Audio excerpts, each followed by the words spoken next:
Hello, hello, soyez les bienvenus à notre leçon de l'école du sabbat. Aujourd'hui, mardi, nous sommes là pour continuer dans cette lancée dans Marc chapitre 2 qui va finalement attaquer aussi le chapitre 3. J'espère que tu vas bien et je voudrais encore une fois t'inviter à rejoindre notre communauté sur WhatsApp pour recevoir donc les leçons directement sur ton téléphone. Tu n'auras pas à les chercher, elles viendraient tout de suite.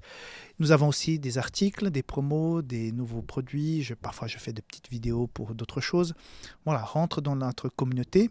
Le lien est en bas dans la description de cette vidéo. OK ?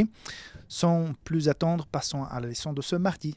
Voilà, donc aujourd'hui, nous avons encore deux histoires dans la leçon de ce mardi. Tout d'abord, ça commence à partir de chapitre 2, verset 23 jusqu'à la fin, et après chapitre 3, de 1 à 6. Le centre de ce que nous voyons aujourd'hui, c'est l'essence, le vrai sens du sabbat. Donc, voilà, Jésus était avec ses disciples.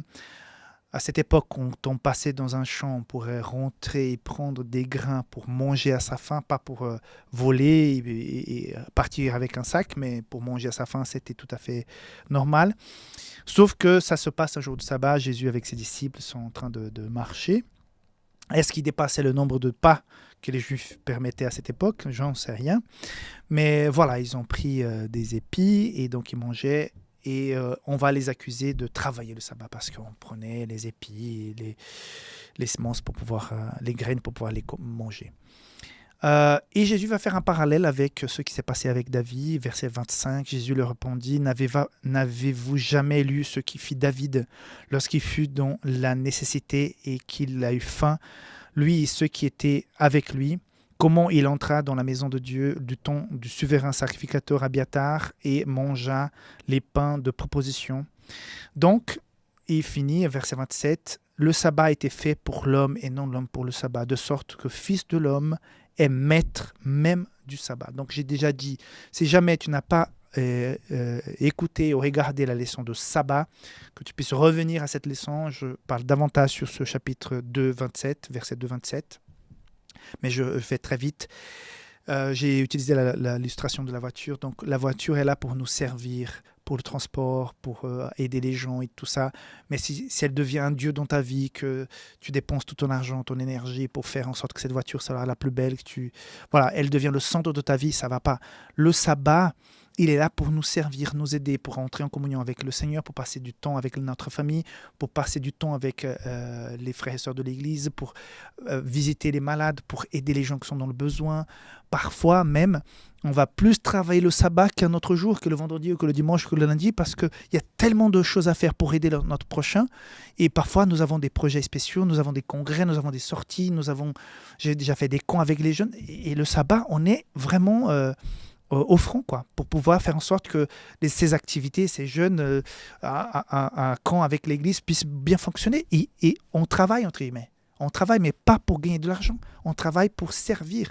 Et donc, Jésus est en train de dire, mais attends, les gens, on prend de la nourriture pour manger, pour pouvoir subvenir à nos besoins énergétiques pour le corps, pour pouvoir continuer à marcher, pour pouvoir adorer correctement. Mais rappelez-vous, David, il est en train de fuir. Et la seule nourriture qu'il y avait, c'était les pains qui étaient là. Les pains de la, comment on dit, proposition, hein, en français. Je crois que c'est ça. Les pains de proposition aussi. Donc, et voilà, David a pris ce pain parce que c'était le seul qu'il y avait. Donc, on est là pour mettre l'Église au milieu du village. Et parfois, mais je vais dire aussi autre chose, parfois nous avons la tendance de désacraliser complètement le sabbat. Donc, surtout, je vois une grande différence dans l'observance du sabbat en Afrique, en Asie, en Amérique du Sud, comparé à ce qui est pratiqué et vécu en Amérique et du Nord et en Europe. Une vraie différence. Mais le plus important, c'est qu'on puisse toujours garder la sacralité du sabbat. C'est un jour saint, c'est un jour spécial, séparé. Mais en même temps, il ne faut pas qu'il devienne un Dieu en soi. Le sabbat n'est pas plus grand que le Sauveur. Jésus est au centre, pas le sabbat. Si je refuse d'aider, de soutenir, d'accompagner quelqu'un qui est dans le besoin parce que c'est sabbat, c'est un peu compliqué. Parfois, j'ai déjà vu des personnes qui passaient leur journée à soutenir des gens malades. Il n'a même pas eu le temps sur sa balade d'aller à l'église. Mais je pense qu'il était aussi en contact avec le Seigneur parce qu'il était Jésus qui aidait ces gens. Donc il était les mains de Jésus. Donc il faut toujours mettre ça en perspective. Et justement, un exemple pratique qui vient dans le chapitre 3, cet homme qui avait la main desséchée, verset 3, et Jésus dit à l'homme qui avait la main sèche, lève-toi là au milieu.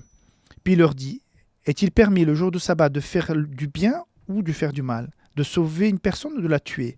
Mais ils gardèrent leur silence. Donc ils sont même capables de dire oui, mais il faut aider, pardon. Il faut aider, ils ne sont même pas capables de répondre. Et là, Jésus va le guérir. Et ça va lui porter, entre guillemets, préjudice parce que les ennemis, ceux qui ne voulaient pas que le ministère de Jésus continue, vont vraiment l'attaquer. Voilà, mes amis. Le sabbat au centre. Jésus au centre. Non, Jésus au centre. Et le sabbat va nous aider à l'adorer, à vivre des moments spéciaux avec lui, avec notre famille, mais en même temps, il ne faut pas que ça prenne la place de l'adoration et que ça prenne la place de Jésus. Ok ? On se voit demain pour la suite de cette leçon. Bye bye.